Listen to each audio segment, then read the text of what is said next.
Suman TV Yadadri Bhuvanagiri జిల్లాలో అనేక సమస్యలపైన వెలికి తీసి పోరాటం చేయడం అనేది జరిగింది. దోతిగూడెంలో ఉన్నటువంటి ఫ్యాక్టరీల నుంచి వెలువడేటువంటి కాలుష్యం పైన అక్కడ ప్రజలు ఎంత దారుణంగా ఇబ్బందులు పడుతున్నారో ఆ సమస్యను తెలుసుకొని అక్కడ నిలబడడానికి కూడా వీలు ఉండేటువంటి కంపు వాసనను తట్టుకొని కూడా ఆ సమస్యను వెలికి తీసి అక్కడున్న ప్రజలకు సహాయం చేయాలనే ఆలోచనతోనే ఆ సమస్యను సెంట్రల్ గవర్నమెంట్ దాకా కూడా తీసుకుపోవడం అనేది జరిగింది. మైనింగ్ ఇష్యూస్ కానివ్వండి, అట్లాగే రైతులకు ఎండిపోయినటువంటి పంటకు గిట్టుబాటు ధర కావాలని, ఇక్కడ ప్రజలు భూమి కోల్పోతున్నటువంటి వాళ్ళ సమస్యను పరిష్కరించాలని, కల్తీ పాల దందా చాలా దారుణంగా జరుగుతున్నప్పటికీ ఆ సమస్యను వెలికి తీసి ప్రజల ఆరోగ్యాన్ని కాపాడాలని ప్రభుత్వం దృష్టికి, అధికారుల దృష్టికి తీసుకుపోయారు.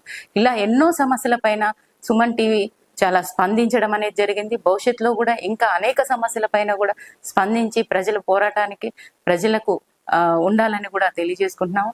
ఇవాళ సుమన్ టీవీ తెలంగాణలో కానివ్వండి, ఆంధ్రప్రదేశ్లో కానివ్వండి 10 కోట్ల మందికి పైగా సబ్స్క్రైబర్స్, వ్యూవర్స్ ఉన్నారు. అట్లాగే ఇంకా దినదిన అభివృద్ధి చెందుకుంటూ సమస్యలను వెలికి తీయాలని కూడా కోరుకుంటూ మరొక్కసారి కూడా సుమన్ టీవీకి, సుమన్ టీవీ యాజమాన్యానికి శుభాకాంక్షలు తెలియజేస్తున్నాం.